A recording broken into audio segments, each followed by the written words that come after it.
अस्सलाम वालेकुम दोस्तों। Subject specialist, municipal town officer और जो भी टेस्टें हो रही हैं, बच्चे सवाल करते हैं की का, और की के साथ साथ बच्चे पूछते हैं कि सर इसमें गलतियां हैं, फ़लाँ पेपर में इतनी गलतियां थी, इसमें इतनी गलतियां थी। फिर वो पॉइंट आउट करते हैं किस में गलती थी, किस में गलती नहीं थी। आज मैं आपको सिंध पब्लिक सर्विस कमीशन की एक प्रेस रिलीज़ दिखाता हूँ। उसको देखें, उसको कंप्लीट पढ़ते हैं, आपको समझाते हैं और जैसे आप इनको फर्दर लिख सकें कि वो कैसे करेक्ट होगी अगर आप समझते हैं। ठीक है ना। पहले की आएगी, की के बाद फिर हम फर्दर जो है आप उनको लिखेंगे। पहले की का वेट करेंगे।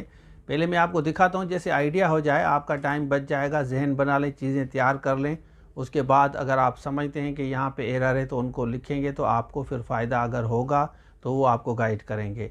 और उससे पहले मैं बता चलूँ कि अभी एसएसटी की टेस्ट होगी, उसके बाद लेक्चरर की इनके साथ टेस्ट होगी। जो बच्चे अभी तक रह गए हैं पूरा कोर्स लेने से, वो इस नंबर पर रब्ता करके पूरा कोर्स ले सकते हैं। सारे लेक्चर, नोट्स, मटेरियल, सारी चीज़ें आपको मिलेंगी। अब बात करते हैं प्रेस रिलीज़ की। वीडियो है, यहाँ पे आप सबसे पहले आ जाएं, सिंध पब्लिक सर्विस कमीशन की वेबसाइट खोलें, यहाँ क्लिक करते हैं। ये आप जितने भी बच्चे टेस्ट दे रहे हैं ना, उन सब के लिए इम्पॉर्टेंट है। ऐसा ना हो कि कल फिर आप मुझसे क्वेश्चन करें।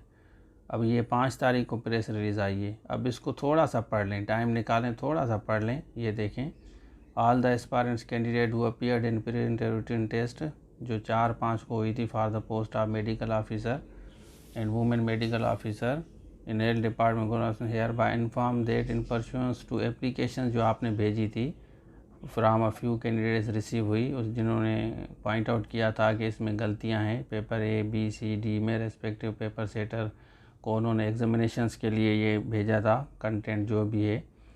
तो उसके बाद उन्होंने रीवेरिफिकेशन की। रीवेरिफिकेशन के बाद जो पेपर सेटर है उन्होंने रिग्रेट किया है कि कोई भी एरर वगैरह इसमें गलतियां नहीं हैं जो भी आप पॉइंट आउट कर रहे हैं। इस वजह से कह रहे हैं कि जो हमने आपको की वेबसाइट पे दी थी वो 100% सही है और उसमें करेक्शन की कोई ज़रूरत नहीं है। वीडियो आपने देख ली, तो इस तरह आपको लिखना है। उसके बाद वो जो भी पेपर सेटर होगा उनको वो लिखेंगे, जो भी सब्जेक्ट होगा। फिर वो उसको रीचेक करेगा कहाँ पे अगर एरर है, मतलब क्रॉस चेक करेंगे। अगर जो एरर होगी फिर उसके बाद फिर वो की अपडेट होती है, वेबसाइट पे आएगी। पहले मैंने आपको जैसे बताया कि अब की का वेट करें, जैसे की आएगी वो भी आपको मैं अपडेट करूँगा। आप करेक्शन के लिए एप्लीकेशंस लिखेंगे। एप्लीकेशन एक सिंपल लिख के उसके साथ जितने भी प्रूफ डॉक्यूमेंट्स होंगे वो आप उनको भेजेंगे। चीज़ें आप अभी तैयार कर लें, अपनी सारी चीज़ें, क्योंकि उस वक्त जब की आएगी तो फिर आपके पास शायद टाइम ना हो। तो ये डिटेल्स थी, मैंने बेहतर समझा आपको आपके साथ शेयर करूं। अब जो बच्चे लेक्चरर की तैयारी कर रहे हैं, 3 मंथ्स की एक्सेस दी जाएगी एसएसटी की या लेक्चरर्स की। इस नंबर पर रब्ता करके आप हर चीज़ ले सकते हैं। तो ये था आज के लिए। Thank you so much. अल्लाह हाफिज़। ये हमारी एंड्रॉयड एप्लीकेशन है, इसको डाउनलोड करें, इसमें सारे कोर्सेज़ मिलेंगे। और दूसरी बात कि हम डिस्क्रिप्शन में जितने भी लिंक्स हैं ना, आपका जो भी सब्जेक्ट है डिस्क्रिप्शन में जाके चेक करें। उसके बाद इस नंबर पर रब्ता करके